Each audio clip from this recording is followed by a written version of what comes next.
Hi everybody, welcome again to another episode of Fish Keeping Jamaica. Welcome to my channel. Okay, so this is my second video on goldfish in succession.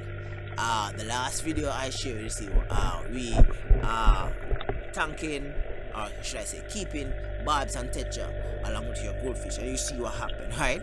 At the end of that video. If you never see it, go back, click the link below.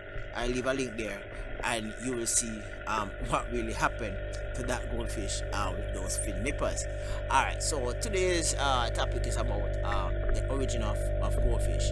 Now, I am not here to give any history of any bloodline to any particular type of goldfish. I'm just here to share with you one simple message that might probably last a few minutes. Okay, did you know that our goldfish can actually interbreed once there's a male and a female involved?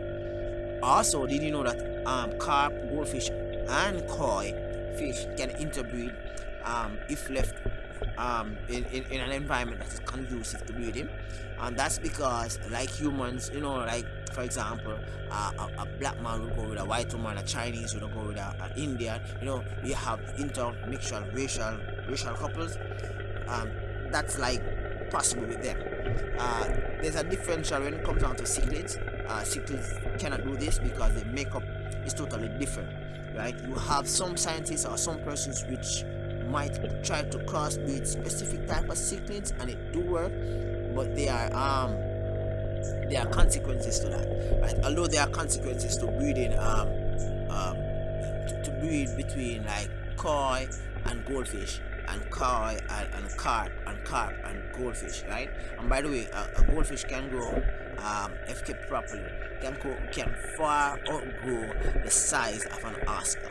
Right? Yeah, man, a goldfish can reach 16-20 inches if kept properly. A goldfish can live up to 20 years. A koi can live up to 50 something years, right? If it's kept properly, right? So this is just a species of fish, goldfish, koi, carp, that is really awesome as far as fish keeping is concerned. Alright, so here in my pond I have several goldfish, right? To the onlookers, they will say, hey, you have nice pretty goldfish, but to the trained eye with regard to keeping up goldfish, they realize that a lot of interbreeding have actually taken place. Yes, I have actually placed all my goldfish. I don't practice the habit of separating goldfish like comet and V-tail and Viltail and all those type of goldfish. I just put everything in one, and of course I ended up with a lot of mixed breed within that pond, right? For those persons who breed dogs, they will say these are like rot of the pond, right? These goldfish are the cheapest goldfish that you can ever find downtown because they are mixed. Purebred goldfish are very difficult to find because you have to get the purebred from you have to get the purebred both male and purebred both female. That means for example, if a V-tail is actually placed with another V-tail, you're not supposed to get any comet goldfish.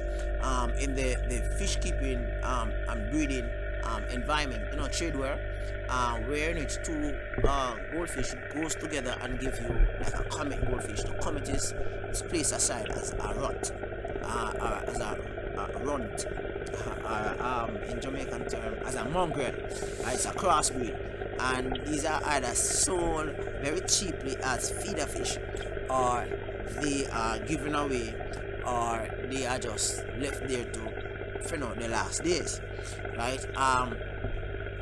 Persons tend to gravitate to hybrid goldfish. I mean, like within 3 months they can reach the size of your hand, right? Because that's just how they are. These goldfish which I have, they will grow large, but they will take a long time to grow because they are mixed breed, mix everything, right? I intend to get some authentic, well-bred goldfish pair, but of course you know that these would be very expensive. I mean, like speaking in Jamaican term, it would be like probably about $4,500 for one, right? So it's about roughly about $9,000 for the pair. I intend to do that, but first, and that will be probably next year. Next year meaning that I'm doing this video December 2020. I'm not sure when this video will actually come out to be published, but it will be probably later into year 2021, where in which I will actually get a new stock of goldfish, hybrid goldfish. I'm not sure if I'm going to be going for black moors or I'm going to go for those big belly goldfish with a small tail. I don't remember the shabuka or the shibis or whatever they call it, right? I might go for those, but for right now, I have the runs, and these runs alone, they are runs side probably about 4.5, 5.5 inches. They can fetch me a good change. For example, one of these goldfish, if they really go to like 5-6 inches, I can sell one for probably about $700-800 as Jamaican, right? Roughly that's about $5 US or something like that for one, right? To me, that's a good change, right?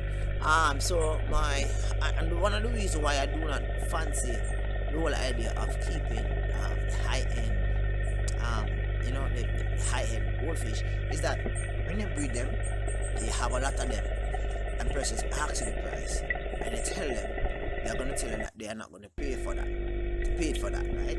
They're not going to pay that amount for it. So to make life a little bit easier in my head, I just go ahead and just keep the runs, and the runs generate money, although it's like probably about 25% of what I would get for the hybrid, but I still do get